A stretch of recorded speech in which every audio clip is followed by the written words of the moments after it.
Craig, and this is a crash course in government and politics. Today I'm going to try and explain two fundamental concepts of government that students and citizens often confuse.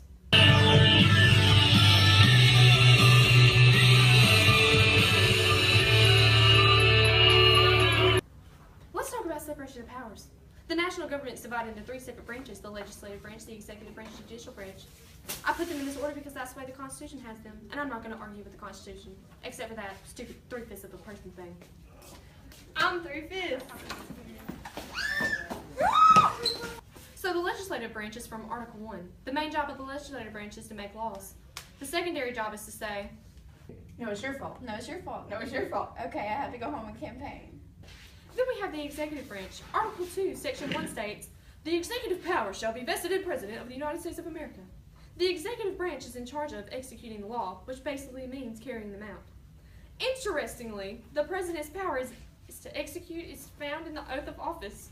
"I do solemnly swear or affirm that I will faithfully execute the office of the President of the United States and will be the best of my ability, preserve, protect, and defend the Constitution of the United States." Stupid.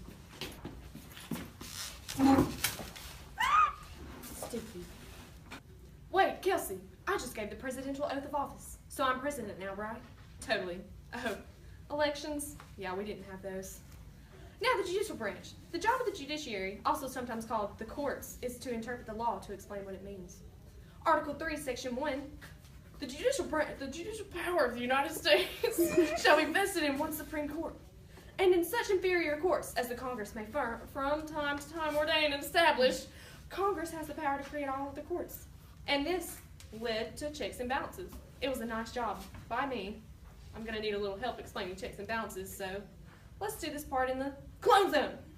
Checks and balances is a confusing term because it implies two things.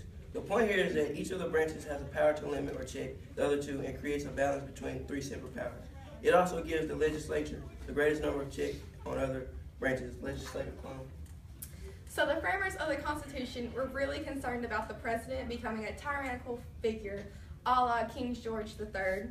That guy was a jerk. So the Constitution gives the legislature a lot of power over the executive. The House of Representatives can impeach the president, then the Senate can remove the president from office, but only if 2/3 of the senators vote for impeachment. The senators can also check the president's appointment of judges and officials by rejecting them. This is known as advice and consent. If the president vetoes a law, Congress with 2/3 vote in both houses can override the veto. Congress can also refuse to pass laws that the executive wants. And probably most important, they can refuse to appropriate funds for executive programs. Since the judiciary is the third and presumably least important branch, Congress would have fewer checks on it, but that would be wrong. Congress can impeach and remove judges as it can do with the president. Congress can be a bunch of jerks sometimes. Huh, that's me. Senates can reject judicial nominees. It can also change the jurisdiction of federal courts. Congress can pass new laws that override the Supreme Court decisions, as long as the decisions aren't based on the Constitution. Congress can propose amendments to the Constitution. Wow, legislative clone. Looks like the framers were so scared of an all-powerful super president that they gave Congress most of the power. Executive clone, you know I'll be executive clone because I'm basically president of the clones. The president can veto Congress laws so that they don't go into effect. The executive branch carries out the laws. The vice president is given power to break ties in the Senate, which is only real powers other than embarrassing the president. The president nominates Supreme Court justices, and this can change the way the court works. The president can pardon people convicted by the court, which cancels out their judgments. The president can also, in his capacity to carry out laws, refuse to carry out court decisions. The executive branch is weaker than the legislature. But not as the judiciary branch, being the weakest branch. The judiciary also has the fewest checks on the other two branches. The judiciary checks the legislature by declaring its laws unconstitutionally. The Chief Justice presides over impeachment trials, and sometimes he gets to wear a special robe. When this happens, perks of the job. It's a perks of the job. And the judiciary checks the executive branch by declaring executive actions unconstitutional. A really good example of this was Youngstown Sheep and Tube Company versus Sawyer a super important case. Look it up, look it up. But the big check that the court have is violating laws and executive actions. No, I'll talk about that in a later episode. Okay, let's go back to the regular disc. You're out of order. Thanks, clones. Now, some of you are probably saying, Craig, this is very helpful information, but why do we have checks and balances in the first place? To you, I say, stop talking to your computers. That's weird. I also say, let's go to the thought bubble.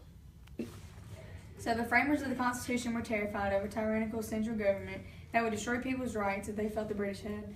The powers of the national government separated, and each branch are able to check others because this makes it more difficult for the government to act in ways that harm the acts and interests of the citizens. One of the best explanations of this comes from, you guessed it, the Federalist Papers. In this case, Federalist 51, which is written by James Madison, who also wrote a lot of the Constitution and became president.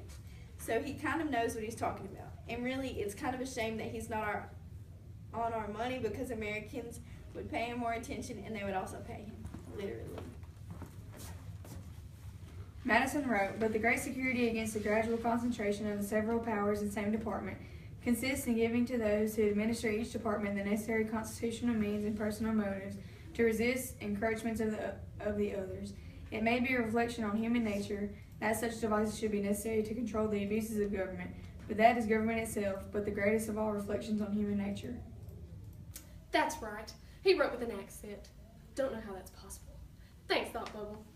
Madison was talking about checks and balances. I'll leave it up to you to decide whether human nature requires that we build safeguards into our government to protect us from our leaders. But Madison thought so, and I think so too. But this isn't about me. It's about government. It's helpful to remember that when people tell you the framers of the Constitution were infallible, James Madison actually that they were outvaluable or just valuable. Anyways, see you next time. I'm so valuable. Crash Course Government and Politics is produced in associate with PBS Digital Studios. This is usually where you turn it off, but don't do it just yet. It's time for special features.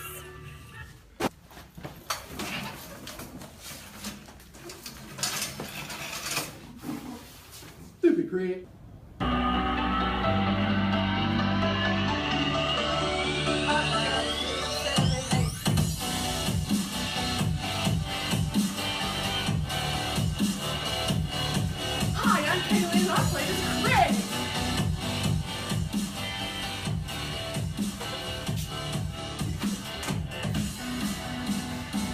I'm Carson, and I'm the legislative branch. I'm Zion, I'm the executive branch.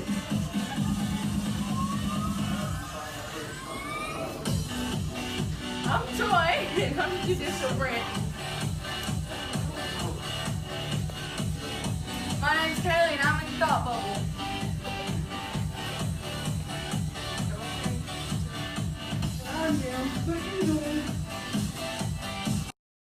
Walk around barefoot in class today. The first person. I just made it worse. No, I didn't. We got some. One of the best explanations of this comes from you. Okay, sorry. Oh my god. No. Ready? Then we have the executive.